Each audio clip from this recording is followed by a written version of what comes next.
gente falar a respeito de três coisas importantes. Eu até citei aqui, né?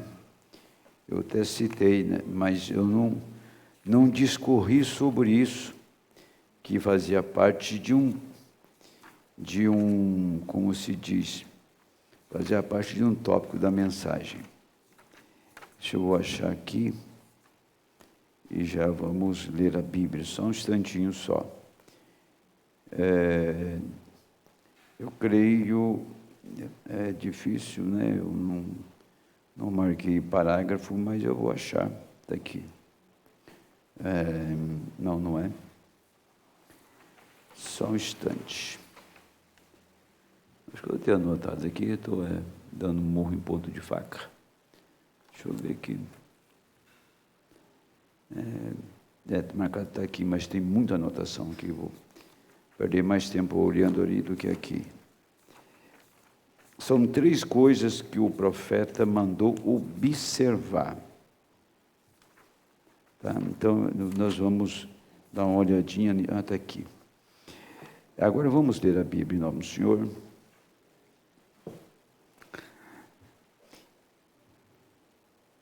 de Levítico, versículo 9 em diante. Falou o Senhor a Moisés, dizendo: Fala aos filhos de Israel e disse-lhes: Quando houverdes entrado na terra que vos hei de dar, e cegardes a sua cega, então trareis um molho das primícias da vossa cega ao sacerdote.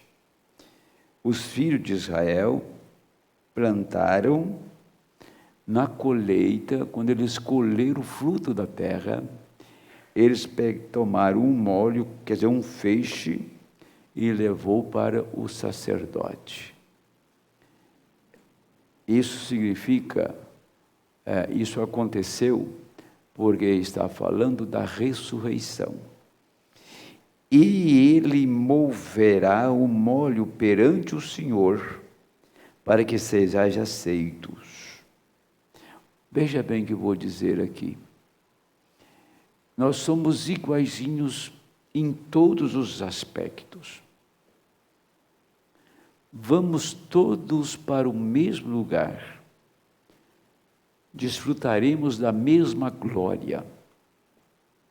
Mas o Senhor, Ele colocou na terra atributos dele para um determinado fim. Colocou na terra ofícios dele como um profeta, ofício de profeta, profético. Colocou apóstolo, colocou pastor, ele dividiu isso em 5. Agora, trazia os filhos de Israel e o sacerdote tomava o molho e movia, levantava-se perante o Senhor. Molho movido significa ressurreição, molho levantado, que era aceito pelo Senhor. Se o sacerdote não levantasse o molho, ele não seria aceito. Não, tinha que ser a pessoa específica para levantar aquele molho. Quando você escuta, eu já ouvi muito, não sei se vocês ouviram, que não precisa mais de pastor, essa pessoa está apostatada, desviada e longe da verdade. Porque quem move o molho perante o Senhor é o pastor, e o pastor é o sacerdote da era. Se ele não colocar você no rapto, ninguém vai colocar. Para você ver a responsabilidade que pesa sobre o ministro hoje que tem uma igreja na mão e que sabe o que é igreja, porque sabe, uma igreja não é feito de serragem. Uma igreja, você não corta o lado que quer dela e faz o que quer com ela. Esta igreja, ela é a menina dos olhos de Deus, Deus cuida disso.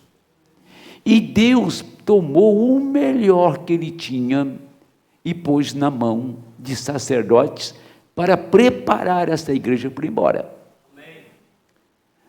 Não haverá, eu queria que o Brasil tivesse conectado, que eu estou falando. Não haverá arrebatamento para pessoas que não têm pastor, que não aceita pastor e que critica pastor e que enxota pastor. Ele está falando da pessoa do pastor, ele está falando do ofício que ele ocupa em Deus. Estão entendendo? Quando você enxota um pastor, você tome cuidado, porque ele tem um ofício e você está denegrindo o ofício que ele ocupa. E ele foi colocado por Deus, responsabilizado por Deus, para levantar o molho perante o Senhor, para pôr a igreja no arrebatamento. É isso que está falando aqui, tá? Agora, e tem mais, tem 2 pontos na leitura, não tem na sua Bíblia? 2 pontos, termina, e para que sejais aceitos, 2 pontos. E segue agora adiante assim: ao seguinte dia do sábado, moverá o sacerdote. Que dia que era? O seguinte dia do sábado. Que dia que é esse da semana? O 8º dia, gente. Eternidade. Não é o 7º dia, é o 8º dia. Vivemos na 7ª era, sem dúvida. Os 7 selos foram abertos, porque 7 é perfeição. Mas o 7º dia aponta para o 1º dia, que é o dia seguinte, como hoje. 1º dia da semana, domingo é homenagem a um imperador romano. Então, ele moverá o molho no seguinte dia do sábado, no 8º dia. Então, estamos falando, gente, de ressurreição. Nós estamos tratando deste assunto de rapto, de corpo trasladado. Eu não gostaria de correr aqui hoje, eu não sei o que vai acontecer, mas eu começo a falar, começo a inflamar a minha alma, porque eu sei que isso é uma verdade. E quando Deus vindica a verdade dele que você fala, então a sua alma incendeia, e você não é capaz de ser uma pessoa comum, você tem que extravasar aquilo. Ao seguinte dia do sábado, moverá o sacerdote. Pai Celestial, no nome do Senhor Jesus Cristo, nós pedimos que a sua palavra tenha encontrado terreno fértil, úmido pelo Espírito, para a semente ser colhida nesta hora. Amém. Nós entregamos ao Senhor tudo que será falado aqui nesta noite, já no final do dia. Em nome do Senhor Jesus Cristo, que cada coração esteja desejoso para te ouvir. Amém, Senhor. Graças a Deus, pode sentar. O que eu ia citar na mensagem aqui, eu falei, mas deixa eu citar um texto aqui, está aqui no meu celular, né? Eu vou citar para vocês.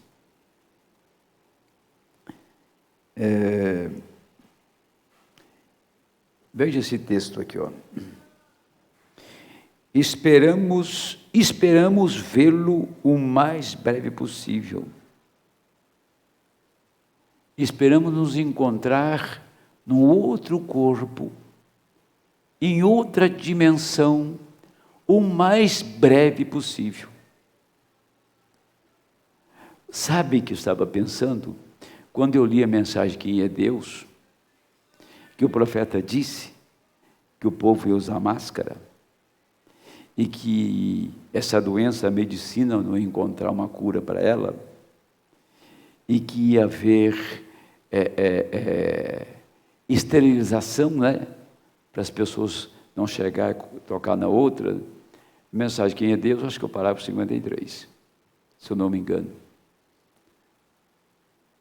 E você vê agora o que o profeta falou em 1950, cumprindo-se ao pé da letra diante de nós.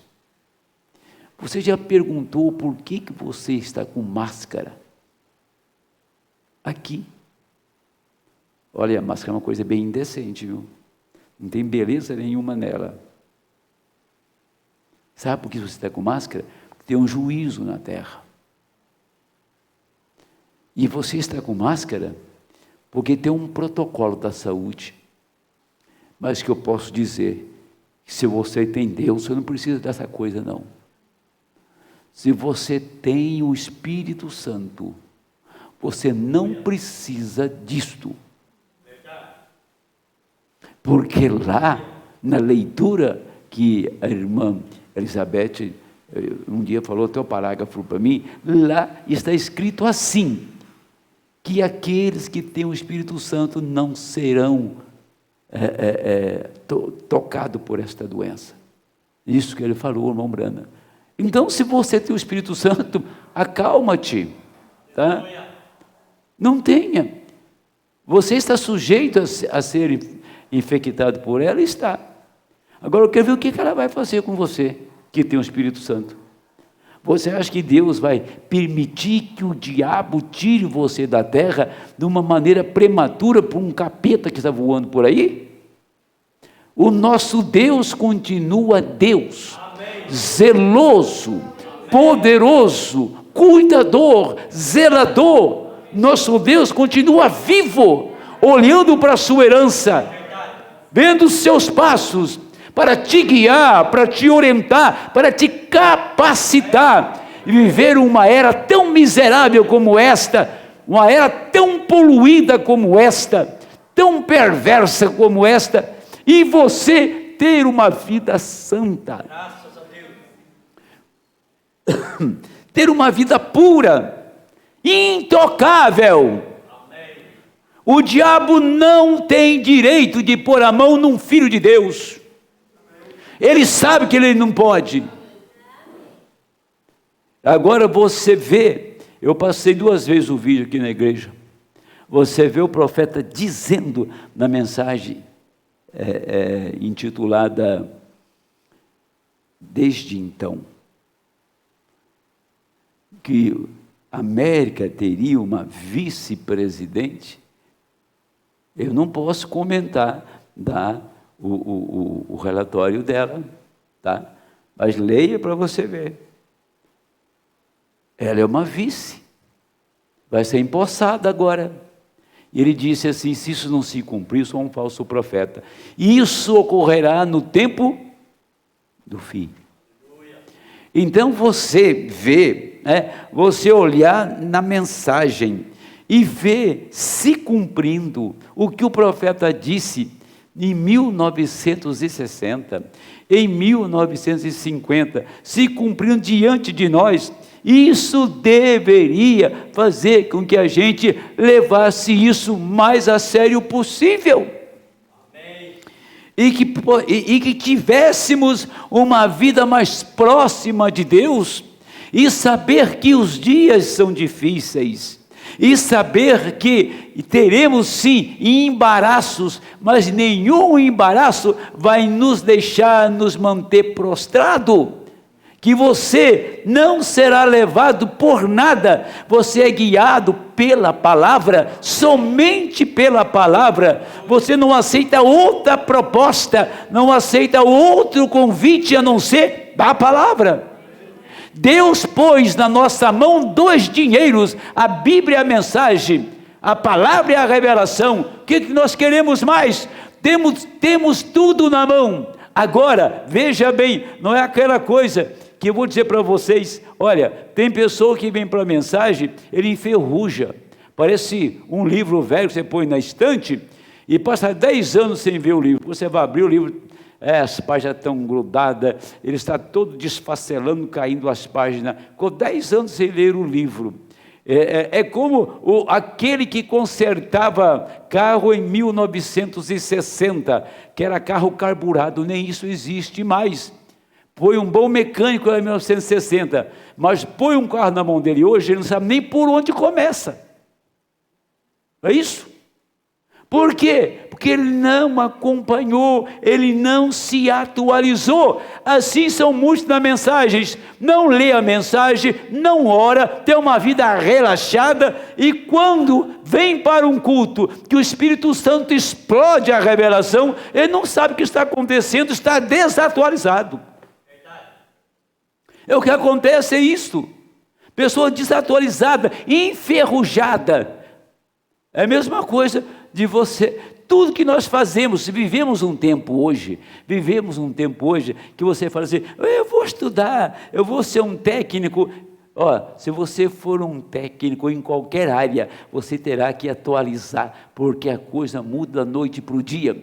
Antigamente eu chegava nessa igreja, tinha um estúdio, essa igreja fechado, eu entrava no estúdio, eu colocava o programa no ar, eu abria o programa com as clarinadas, e depois eu colocava o hino, eu tirava o hino, entrava pregando, colocava o som, o fundo para mim, a sonoplastia, encerrava o programa, eu sozinho.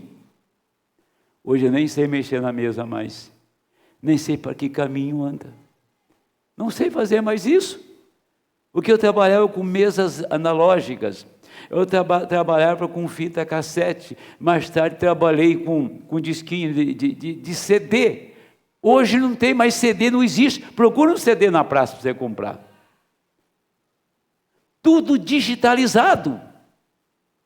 Então, aqueles técnicos que trabalhou comigo na Rádio Morada do Sol, na Rádio São Paulo, na Rádio Tupi, homens profissionais da área, lógico que se eles estão trabalhando, eu creio que não, porque já aposentaram, eles atualizaram, porque o que eles faziam lá naquela grande mesa, uma mesa maior que esse púlpito aqui, hoje aquela grande mesa tornou-se uma mesinha assim,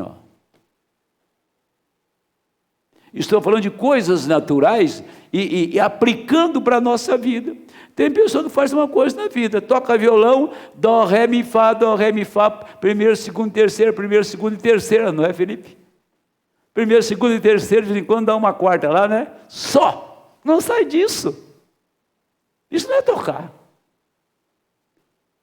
Música, ela é infinita, não é, irmã Sabrina? Você aprende e tem mais que aprender. Você vê uma pessoa tocando bem, você encontra um melhor. Mas não estou falando de você ser um gigante. Estou falando a maneira que nós temos que estar com Deus, acompanhando. Nós chegamos, e esta mensagem graciosa cruzou o meu caminho e o seu, e nós saímos todos alegres, fomos batizados no nome do Senhor Jesus Cristo, achamos que era tudo, mas era o começo. E ficamos muito tempo nos rudimentos da mensagem, muito tempo. Olha, fiquei 22 anos nos rudimentos, a ponto de não ter mais o que pregar, porque essa vasta porção da mensagem que se encontram ainda nos rudimentos, não tem mais o que pregar. Tem que contar historinha para a igreja, da galinha amarela, da vaquinha. Tem que contar historinha, fazer apresentação na igreja e contar a história do princípio da mensagem no Brasil, e só vai nisso. Olha, vai e volta, vai e volta, vai e volta. Mas o Senhor veio e puxou para nós o primeiro selo, abriu o primeiro mistério, como ele fez com Jeremias, o livro que Baruque tinha escrevido. Baruque, o arauto, o escritor, ele escreveu o livro para Jeremias da posse que ele tinha, da herança do seu primo que ele tinha comprado, Ananel. Ananel foi um tipo de Cristo. Falou assim para Jeremias: você vai para o cativeiro? Então você compra a minha herança, porque quando você voltar, você tem lugar para você ficar. Ele foi para o cativeiro, mas foi com um rolo dentro de um vaso de barro e com o direito da propriedade. Ficou 70 anos. Quando ele voltou para Judá, a terra que era de Ananel estava cheio de demônios. Estava filisteus, heveus, jebuseus, gigazeus, todo tipo de diabo estava lá. Jeremias chegou, foi lá no vaso de barro, 70 anos. Isso quer dizer alguma coisa para nós? 70 anos Israel ficou lá. Faz 70 anos que Israel está na sua pátria. Nós temos 77 jubileus desde os dias de Abraão. Tudo está encerrado, não tem mais jubileu. Não esperamos por mais jubileu. 77 jubileus fez no ano de 77. Aliás, 70 jubileus no ano 77, 1977. 70 anos na Babilônia. Israel chegou na sua terra e foi declarado uma nação em 1948. Faz a conta, já venceu 70 anos ou não? Onde nós estamos? Que hora vivemos? Passaram as 7 eras da igreja. Deus nos deu a bem-aventurança de viver nesta era. Você podia ter ser um membro da igreja de Lutero, de Paulo, de Irineu, de Martim, de Columba, de Wesley. Mas Deus te deixou vir neste tempo. Estou velho mesmo. Porque, veja bem, ele sabia que material ele tinha na terra. Ele sabia o seu caráter. Ele sabia que você tinha o caráter de Rebeca, que não rejeitou a mensagem quando foi levada para o seu esposo Isaque. Ele sabia que você tinha o caráter de Ruth, que não ia abandonar a sua sogra, ia cuidar daquela velha. Mas Deus estava levando Ruth para o seu remidor, chamado Boaz. Você não entendeu, você não entendia, mas Deus estava trabalhando o tempo todo conosco, trabalhando contigo. Onde você nasceu, quem você é, como que você teve um coração tão piedoso, um coração tão bondoso, para dizer amém para a mensagem, dizer amém para Atos 2,38, dizer amém para a mensagem de Malaquias 4, você disse amém, aceitou, abraçou, e eu quero mais, eu quero beber desta fonte, eu quero comer deste alimento dia e noite. Você tem fome e tem sede, e Deus tem uma mesa farta. Isso você não faz de uma maneira mecânica, manufaturada. Você não faz de uma maneira religiosa, você faz isso pelo Espírito. Tem algo dentro de você que está te compungindo, que está te empurrando o tempo todo. Nós não somos crentes enferrujados, crentes atrapalhados da vida. Tem um monte de gente da mensagem na praia, passando férias lá. Praia é lugar do diabo, sabe? Um lugar tão bom, né? O mar, o vasto mar, as ondas empoladas, as gaivotas voando, cantando, maravilhoso. Depois chegou a mulher nua lá, acabou com a alegria, né? Poluiu toda a natureza. Aí você não tem mais liberdade de ir na praia. É um lugar bom se você for meia-noite. Ainda é arriscado encontrar coisas diferentes por lá. Que eu fui na praia meia-noite na Bahia e saí correndo, em Salvador. Está pior que de dia. Era uma orgia total. Não tem lugar, não tem espaço para o cristão na terra. Tudo que você vai fazer hoje, se você for um comerciante, vai ter alguém para dizer, olha, faz isso comigo aqui que eu te dou uma tal vantagem, quer te corromper. Qualquer área, faça isso que eu te dou isso, né? Ele faz tudo no interesse de arrecadar e dar um pouquinho para você. Então vem para cá, entra aqui no meu barco e vamos nos corromper juntos. Era terrível, que hora, que dia, mas que momento maravilhoso, que momento glorioso nós estamos vivendo. Estamos de partida, saindo da casa velha para a mansão celestial. E vejam, agora, eu falei que ia ler isso aqui, eu abri aqui. O profeta mandou observar 3 coisas.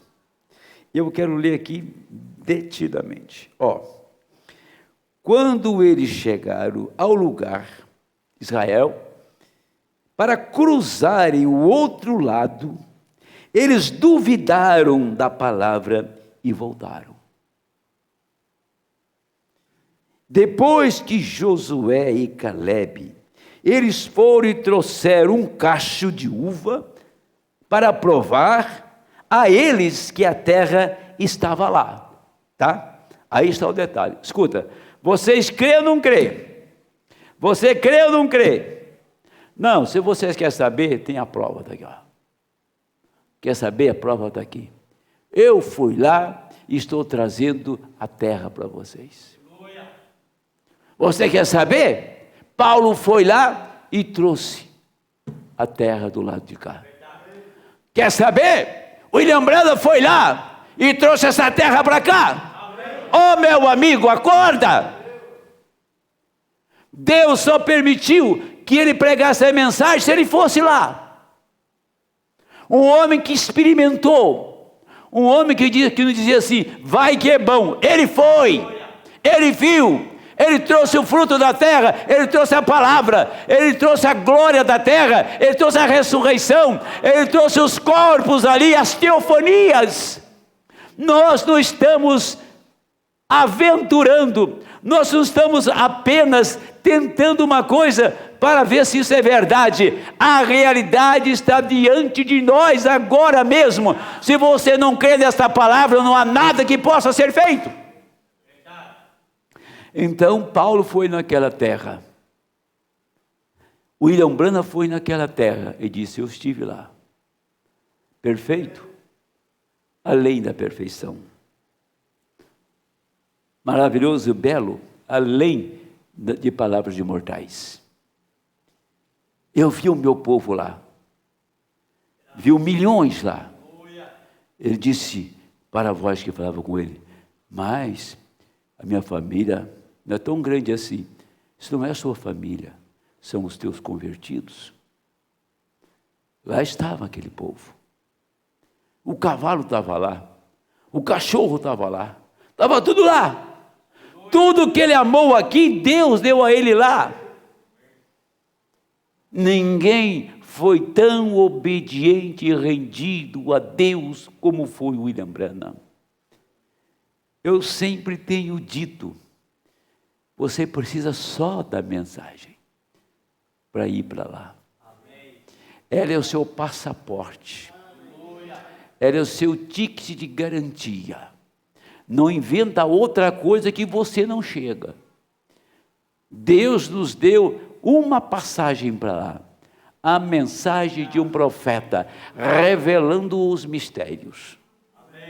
Do contrário, se eu pegar essa mensagem e tentar fazer alguma coisa além do que ela é, eu vou confundir o povo e vou deixar o povo à mercê, à margem do caminho. Ele disse, deixa eu continuar, é uma terra boa, mana leite e mel, e o trouxeram de volta deste lado para provar a eles. E eles experimentaram e disseram, mas nós não podemos fazê-lo. O que aconteceu? Eles pereceram no deserto, eles ficaram bem ali e se organizaram e morreram, cada um deles, morreram comendo a mensagem.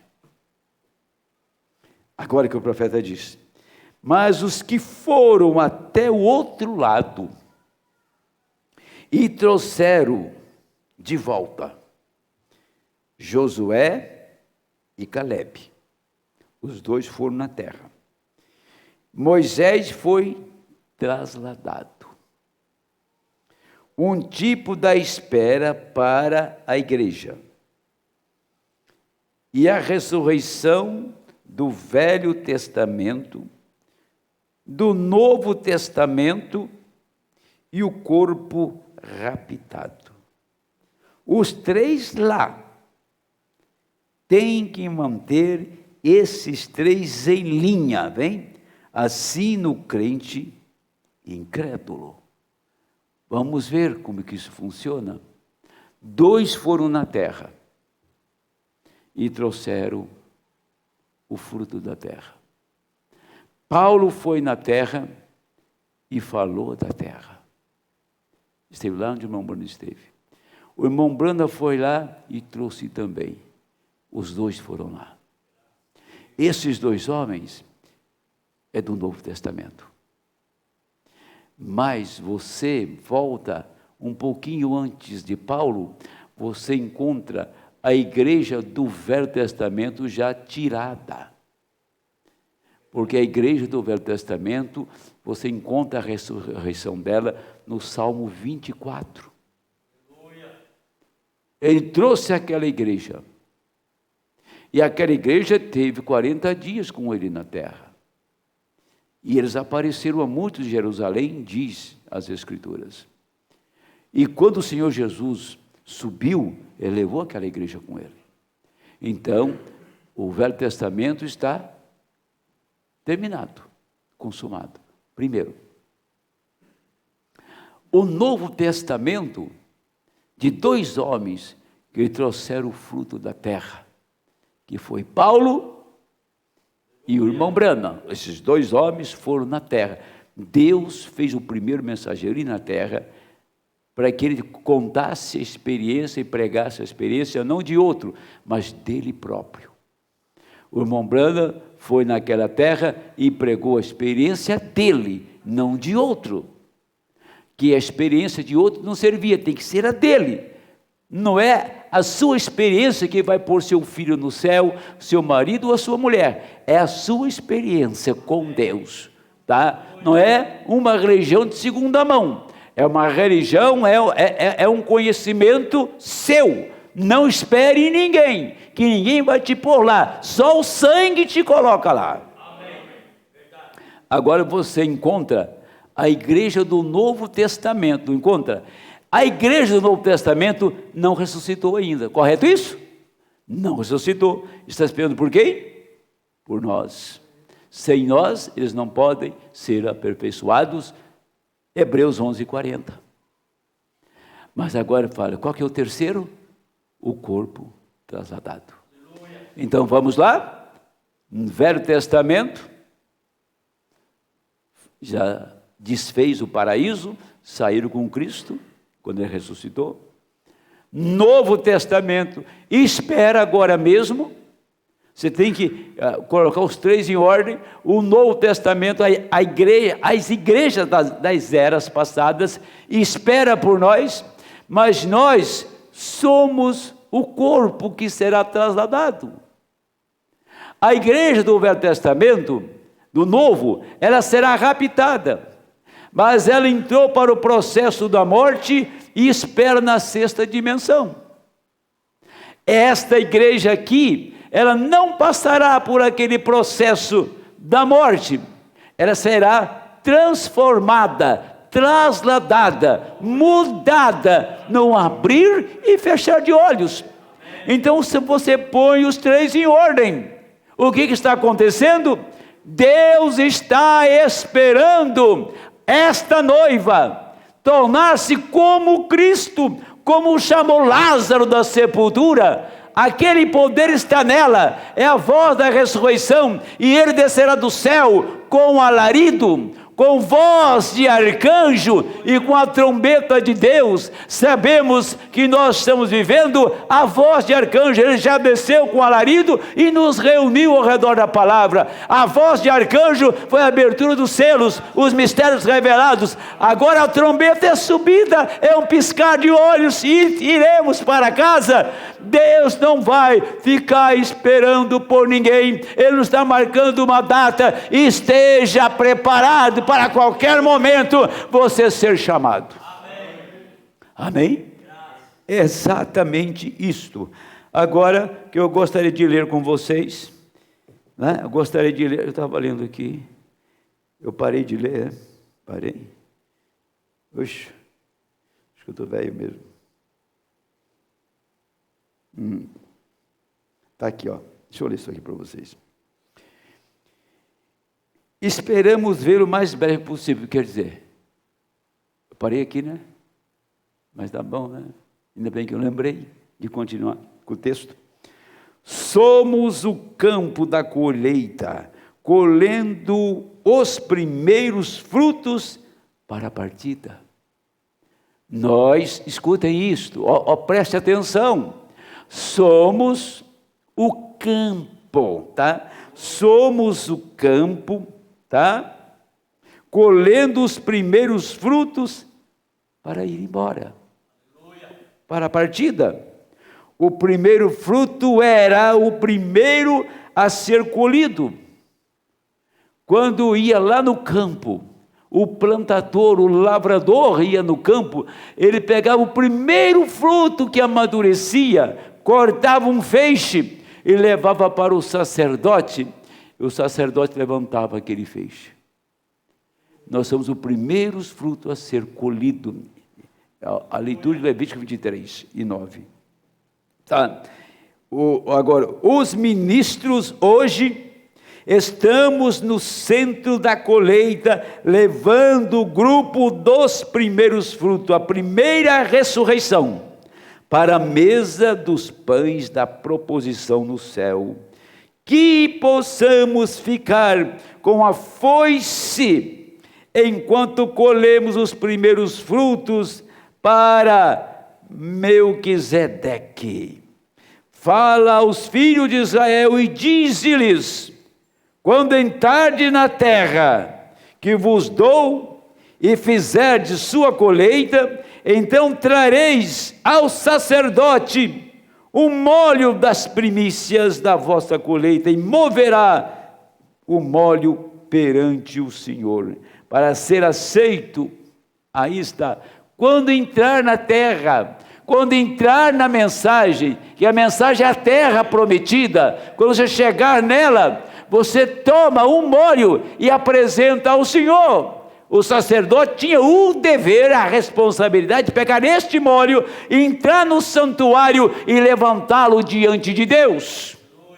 Isso estou falando do ministério da hora. Deus colocou 5 ofícios na sua igreja, e o sacerdote, que é o pastor, tem o compromisso de lá no campo tomar o primeiro fruto amadurecido e levar perante o Senhor. Quando você levanta, significa ressurreição. É exatamente isso, é o compromisso. Está aqui em Levítico, onde nós lemos. Agora, tempo da colheita, uma mensagem muito sugestiva, né? 128 desta mensagem. Preste muita atenção nisso aqui, porque isso aqui eu creio que vai abrir um leque muito grande. Diz assim, o nome de João, lá do Apocalipse, estava ali, também estava ali, e ele chorou, porque ali não havia ninguém que poderia ou pudesse tocá-lo. Quando um dos anciãos vieram e disse: não chore, João, pois o leão da tribo de Judá tem prevalecido. João é um tipo da noiva. Ele viu o nome dele no livro, porém ninguém podia resgatar. Você tinha uma herança,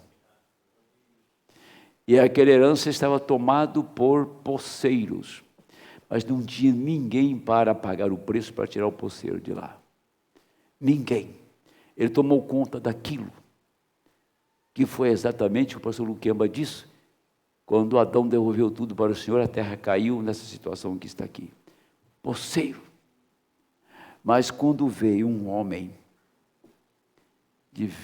sangrando, um cordeiro, e apresentou um documento que o seu nome estava nele, então disse: eu vou requerer, isso me pertence.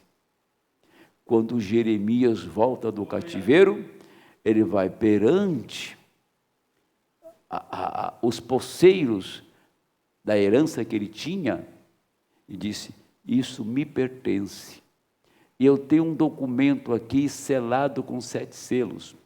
Vou abrir para vocês um por um e vou mostrar que isso me pertence.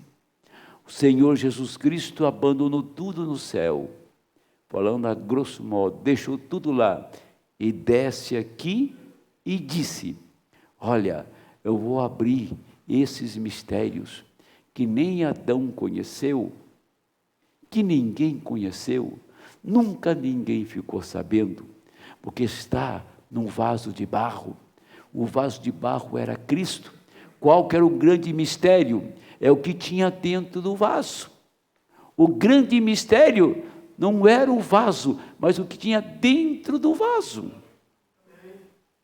Você podia olhar no vaso de barro, se tá bom, é um vaso sim, não tem problema. Mas você não sabia o que tinha, o valor que tinha lá dentro. E Jeremias, sendo profeta, abre e pega e vai abrindo selo por selo, e vai lendo e abrindo os mistérios, e o poceiro Satanás tinha que deixar aquela herança. Jesus veio e começou a abrir os mistérios, mostrando os seus direitos, mostrando quem você é, mostrando a adoção, mostrando predestinação, mostrando sua chamada, abrindo toda a Bíblia, para você reconhecer que o seu nome estava no livro, e o Cordeiro resgatou o seu nome daquele livro e trouxe para ele. Você é propriedade dele e não do diabo. É por isso que você está livre nesta noite, por causa da origem sua. Por causa da sua origem, você está aqui nesta noite, crendo nesta mensagem, amando esta palavra. E diz, deixa eu continuar. E João olhava ao redor para encontrar um leão de trás dele, quando foi anunciado: eis o leão da tribo de Judá que venceu. Ele pegou, olhou atrás das cortinas, chegou um cordeiro. Um leão foi anunciado, leia Apocalipse 5. João volta e olha atrás da cortina. Mas que cortina é esta? Ele estava escondido. Ele escondeu por todos os tempos no Antigo Testamento. Aparecia a sombra dele. Ele apareceu para os profetas, era sombra. Ele veio num corpo de carne. Ninguém pôde saber quem ele era, só os eleitos sabiam quem ele era, que ele era o Cristo Redentor. Meia dúzia ficou sabendo. Ele estava atrás do véu, o tempo todo escondido. Que véu? Este véu chamado pele humana. Lá estava o Cordeiro, ele estava atrás do véu, mas tinha autoridade no céu, na terra, embaixo da terra, tinha poder para fazer o que ele quisesse, ninguém podia detê-lo. O Cordeiro veio para vencer e para resgatar a herança que Eva perdeu lá no jardim por arrazoamento, e levantar a semente que estava no pó, e nós estávamos no pó da terra, onde estava Adão, da onde foi tirado Cristo, e você saiu do mesmo pó e levantou nesta hora para reconhecer que você não é daqui, é de lá. Você não é daqui, é de lá. Agora note isso. O cordeiro que foi morto, sacrificado antes da fundação do mundo. Então ele viu um cordeiro sangrento sair, e ele veio e tomou o livro da sua mão direita e chamou tudo que estava naquele livro. Você estava lá? Tudo que estava no livro ele falou. Quando ele falou, sua voz ecoou. Cada semente ouviu. O Cordeiro está falando. E disse: e o livro completo da redenção. Isto é, o livro da redenção. Ele redimiu tudo que estava naquele livro. Não fora do livro, não. O que estava no livro, tudo que tem um princípio tem um fim.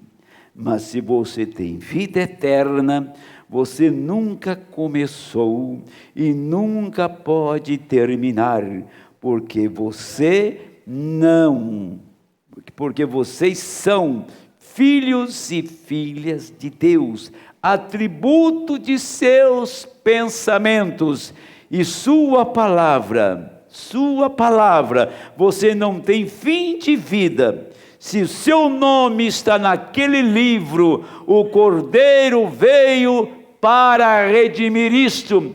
Nem todos que professam que são cristãos, nem todos que tentam viver bem em santidade, porém aqueles cujos nomes estão escritos ali, ele redimiu aqueles e somente aqueles cujos nomes estiverem no livro. Amém?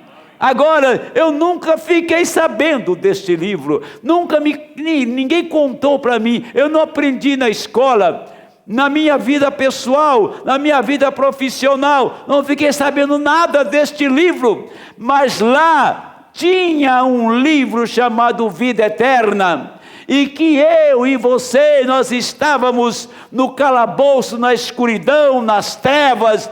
Ele chegou para Abraão um dia, lançou Abraão na escuridão e fez uma luz passar diante de Abraão por entre aquele sacrifício que representava ele mesmo.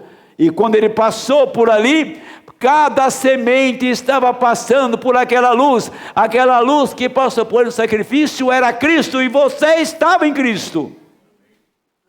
Nesta manhã, quando eu falei que Abraão, quando viu Elohim, deu uma recepção para ele, porque sabia quem ele era, e era um tempo único, era uma oportunidade única, que nunca mais ele voltaria ali.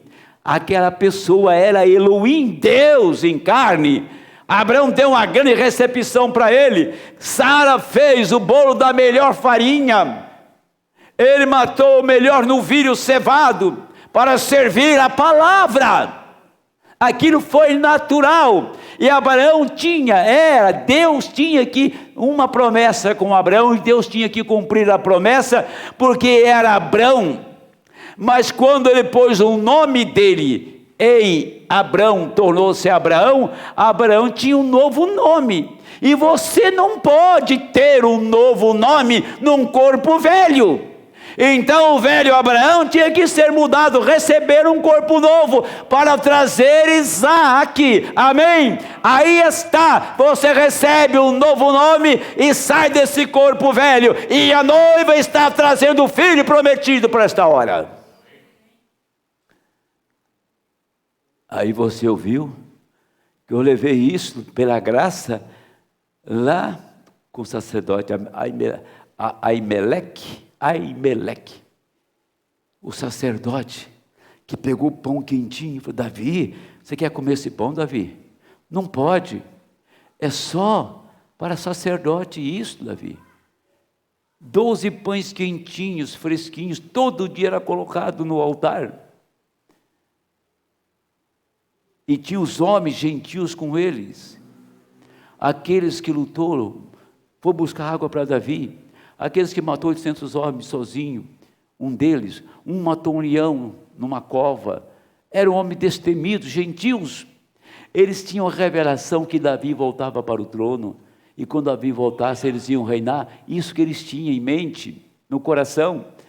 E Davi disse: não, eu vou comer este pão, e vou dar para os meus moços, que eles são santos, estão separados de denominação, estão separados de credos, eles não estão envolvidos com isso, são santos separados.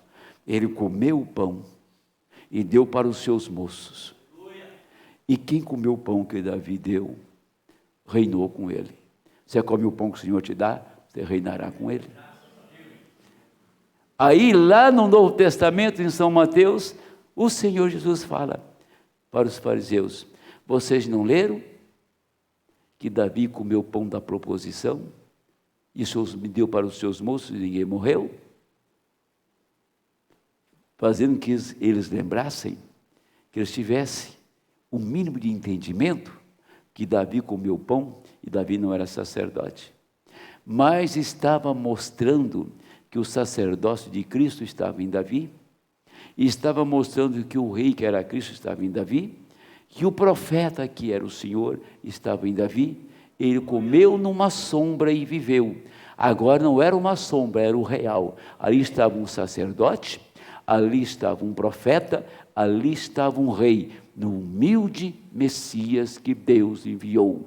Agora, neste tempo, esse Messias, ele vem num corpo de um profeta, atrás de um véu, tão humilde como ele foi na sua jornada de 3 anos e meio, e vem para oferecer o pão, vem para dar o pão de novo, alimentar de novo, e os gentios desta era, que são revelados, que estavam no livro, comeu o pão, comeu a mensagem, comeu os trovões, comeu os selos, comeu a revelação, recebeu vida. Você não receberá, você tem recebido.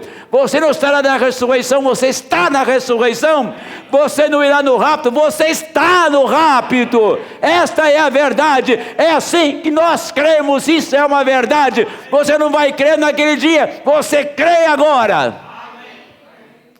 Encerrando. Oh Deus, misericórdia. Agora nós encontramos que Satanás fez com que Adão caísse, através de uma palavra. E Deus continuou em sua criação. Deus não parou. Deus não parou. Satanás derrubou Adão, Deus continuou. Deus continuou em sua criação. E tentou encontrar um homem que vivesse através de cada palavra. Seu primeiro homem falhou. Este homem viveria seu tempo, sua era em que vivesse. Agora, eu quero que vocês tenham a mente de Deus para entender isto. Aonde eu quero levar vocês nesta noite? Procure uma palavra na Bíblia que o irmão Branham não creu, que não viveu. Procure, leia as mensagens, vasculhe tudo que você quer da vida do irmão Branham e vê se a palavra não viveu nele. Quando ele tentou fazer alguma coisa, Deus não permitiu. Leia a história da minha vida, você vai ver que um dia estava tão nervoso, pegou um cigarro, quando ele acordou, estava do outro lado. Não beba, não fumes, não contamine o seu corpo com mulheres, que eu terei uma obra para ti quando eu crescer. Irmão Branham nunca perverteu o corpo dele. Ele nunca deixou um tio da palavra para trás. Você fala, irmão Branham foi um grande homem. Era Cristo, vivendo a palavra nele. Agora, eu podia ler o texto todo, se você permitir. Ele fala assim, agora veja, há eras diferentes que Deus profetizou desde o princípio, e que aconteceria. Esta é a razão que ele podia dizer o fim desde o princípio. É porque ele sabia todas as coisas, e ele fez todas as coisas através de Jesus Cristo, e para ele, para o seu próprio prazer. Observe atentamente, agora, não perca isto. Se Moisés chegasse trazendo a mensagem de Noé, isto não teria dado certo, não poderia, não. E se Jesus tivesse vindo trazendo a mensagem de Moisés, isso não teria dado certo. Se eu estivesse pregando a mensagem dos pentecostais nesta noite, para manifestar os dons, nós estávamos perdidos, sabe? Estava tudo arruinado aqui. Eles morreram faz quantos anos, gente? A morte dos pentecostais começou quando Deus levantou a palavra. Eles começaram a rejeitar e foram morrendo, foram uma geração decadente, foi sendo extinta, até chegar na coisa monstruosa que eles são hoje. Morreu. Mas tinha que Israel morrer no deserto para a nova geração entrar na terra. Tinha que haver a morte dos pentecostais pela rejeição da mensagem, para que você entrasse. Um morre, outro vive. Oh Deus, é isso que aconteceu. Alguém teve que morrer para você viver. O boi morreu para você viver. O pé de alface morreu para você viver. Toda a natureza morre e você vive. Essa é a coisa natural. Mas falando espiritual, Jesus morreu para que nós vivêssemos nesta hora e tivesse esta grande oportunidade de ter vida eterna, de ter um corpo semelhante ao dele. Isso não é brincadeira, é algo sério e poderoso que nós nem conhecíamos, mas sabemos hoje. Aleluia! E se nós tivéssemos vindo, se nós tivéssemos vindo tentando trazer a mensagem metodista, a mensagem batista ou a mensagem pentecostal, isso não teria dado certo. Eles foram ótimos. Provarei isto em um momento, através da palavra. Eles estavam certos em sua era. Aquela era passou. Nós temos que descobrir o que as Escrituras dizem para hoje. Este dia, é nisto que o homem tem que viver. Para a sua era, ele tentou encontrar um homem que vivesse toda a palavra. Ninguém viveu. Ninguém viveu, ponto. Aí está, desde Adão, o único homem que viveu toda a palavra foi Senhor Jesus Cristo. Todos falharam. Todos falharam. Não sobrou um. Noé bebeu vinho. E o filho dele deitou com a mulher dele, que era madrasta. Moisés feriu a rocha 2 vezes, era uma. Davi matou Urias para casar com a mulher dele. Homens excelentes. Homens como Davi, um homem segundo o coração de Deus. Ele colheu cada pedacinho daquilo que ele plantou. Davi, você é um homem segundo o meu coração, tá? Mas eu vou dizer uma coisa, você vai colher isso. Você vai ver a sua mulher, suas mulheres, né? Naquele tempo, deitada com outro homem. Quando Davi comeu o pão da proposição, estava fugindo.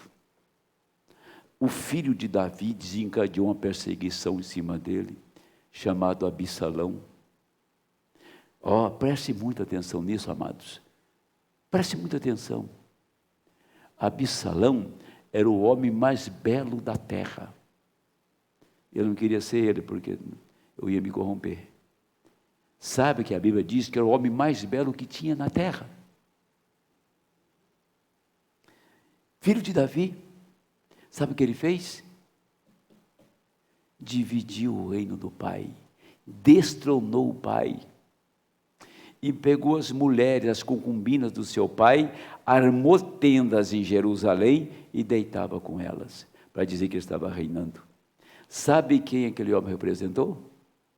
Lúcifer, que quis destronar o Senhor, e que quis a esposa do Senhor, como ele quis, e deitou com Eva.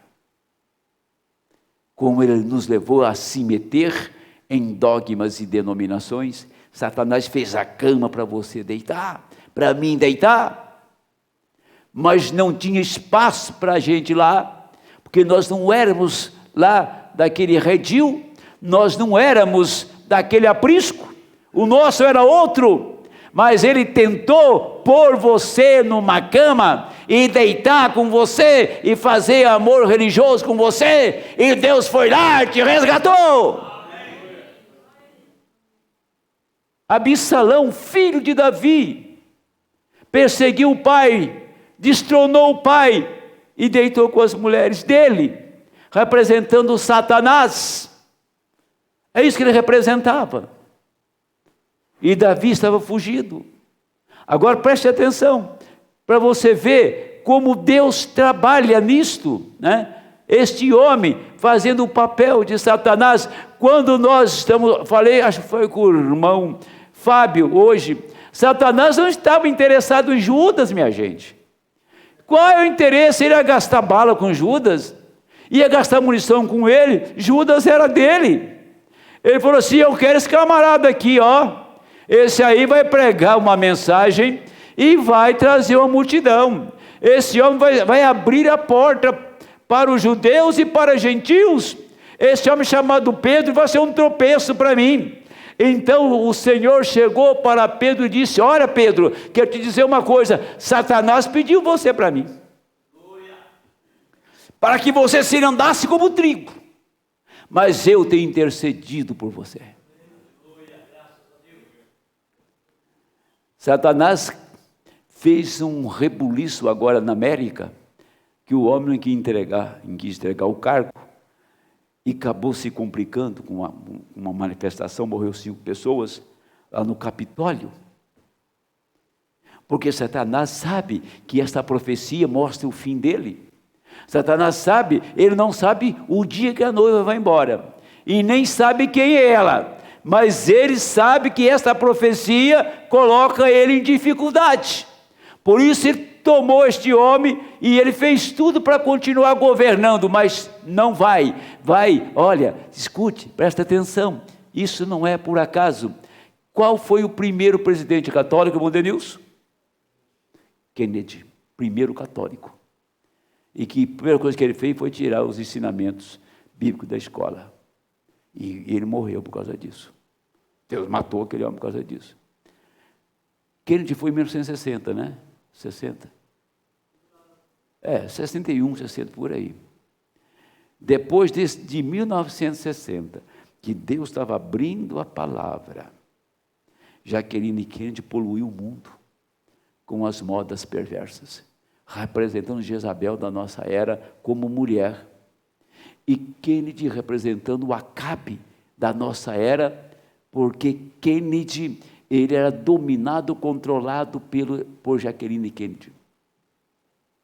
E Jacqueline Kennedy depois ficou viúva, ela casou com Onassis, o homem mais rico do mundo. Depois que casou com ele, se ele quisesse ter uma noite com ela, pagava $200 mil. Você quer dormir comigo essa noite? Põe $200 mil na minha conta. E era a mulher dele. Como ela ostentou o que ela era, como ela soube aproveitar e ganhar dinheiro com aquilo que ela era. Mas eu pergunto para você, aonde está nesta noite, agora que eu estou pregando Jacqueline Kennedy? Onde está Kennedy nesta hora? Tá? Mas aonde está a noiva de Cristo nesta hora? Tá? Onde está Ratmuser nesta hora? Onde está Ope nesta hora? Onde está a irmã, esposa de irmão Brana, Meda Brana nesta hora? Essas verdadeiras damas, tá?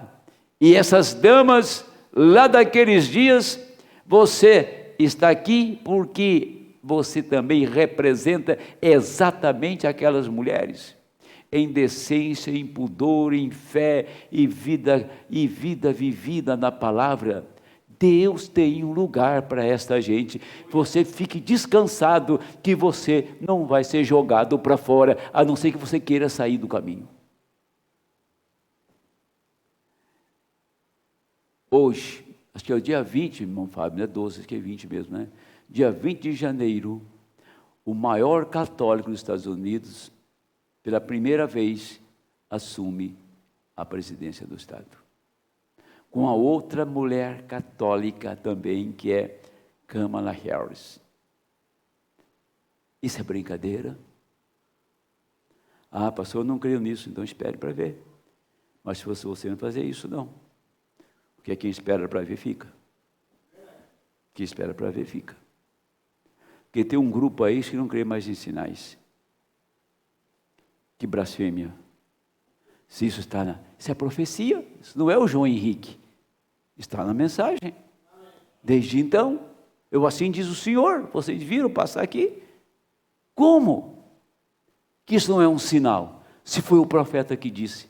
Então tem pessoa que fala por isso aqui, ó, cotovelo, que não tem o que fazer na vida, não tem lugar para ele aqui, ele está aqui de enxerido, não tem vida para estar aqui. É melhor ter vida para subir nesse lugar, para que Deus possa trabalhar e preparar um povo para ir embora. Agora vamos lá, para me terminar. A primeira coisa que ele fez, ele provou Noé. Noé falhou, bebeu e falhou. Moisés, a grande e poderosa obra-prima de Deus, ele provou, ele falhou. Ele se autoglorificou e não lhe foi permitido entrar na terra prometida. Então chegou Davi, pois ele ia representar seu grande milênio. E Davi, ele ia mostrar que era o seu rei. E Deus jurou através de Davi que ele levantaria o seu filho para se assentar em seu trono. E Davi era um homem tão corajoso, até ele era um homem que vivia segundo o próprio coração de Deus, e Davi estava indo bem. Ele derrotou todos os filisteus, derrubou os altares, ficou com a palavra, e finalmente uma mulher bonita desnorteou. Ele rompeu o mandamento e perdeu a palavra, cometeu adultério. Um homem segundo o próprio coração de Deus. Entretanto, Davi falhou com ele. Moisés falhou com ele. Todo o restante deles falhou com ele, porém todas as suas vidas era apenas reflexo daquele que havia de vir. Agora, todos os mensageiros deixaram uma parte da palavra, todos, com exceção de Paulo. Cristo viveu em Paulo plenamente, a ponto de Paulo falar assim, que a igreja, eu creio que dos Gálatas, recebia ele como Cristo mesmo. Agora, de lá então, vieram reformadores, e todos falharam. Todos os grupos denominaram no final. Mas quando chega em Malaquias 4, quando chega em Apocalipse 10 e 7, Deus levanta um homem que Deus não permitiu que ele se corrompesse, Deus não permitiu que ele fizesse um negócio errado. Quando ele não contou uma mentira, mas que ele disse, diga para os advogados que eu não estou. Mas quando ele falou aquilo, ele estava desesperado de pressão. Olha, e o serviço americano, que é um bom serviço da Receita Federal, vasculhou a vida do irmão Brana de ponta a ponta, cada detalhe, e o irmão Brana não tinha um centavo que ele tinha pego para ele. Não encontrou uma fraude, não encontrou um depósito, não encontrou nada, um centavo que o irmão Brana estava usufruindo sem pagar imposto, ou que tinha feito caixa 2. Hoje nós temos ministros que têm milhões de dólares na sua igreja. E aí? E depois que ele falou aquilo, tão nervoso que ele estava, da pressão, né, do serviço do americano, a pressão da Receita Federal, que ele falou aquilo, ele sai para orar por uma criança. Quando ele põe a mão na criança, o Senhor disse, tire a mão dela. Tire a mão dela. Você não é digno de pôr a mão nela. Você mentiu. Ele deixou aquela criança como estava, saiu e chamou o advogado da Receita e disse, olha, quero dizer que quando você ligou na minha casa, eu estava em casa, eu menti para você. Eu menti para você, e eu estava em casa, mas estava com tanta pressão sobre mim, que eu não queria te ouvir, te dar satisfação. E eu menti para você, senhor. O senhor me perdoa por isso? O advogado disse para ele assim: se eu confiava no senhor até aqui, daqui por diante confio muito mais. Aí ele voltou, pôs a mão na criança, e a criança foi curada. Deus não permitiu, porque Cristo estava vivendo nele. Agora, este é o homem que das 7 eras Deus levantou para abrir a palavra, para revelar os mistérios, para preparar a noiva para ir embora e fundir em nós o caráter da pessoa de Jesus Cristo. Oh, que privilégio ter um profeta como esse, que privilégio ter uma mensagem como esta, e você não está vagando de um lado para o outro, tateando de um lado para o outro, não sei para onde eu vou, não sei se eu fico, não sei se eu vou, se eu pego a direita, a esquerda, não sei se Deus está no céu ou aqui na terra, eu não sei que igreja é a verdadeira. Nós não temos uma pergunta absolutamente nenhuma, porque cremos e sabemos que Deus vive em um tabernáculo hoje, e você e eu somos o tabernáculo do Deus vivente nesta hora. Deus abençoe em nome do Senhor. Amém.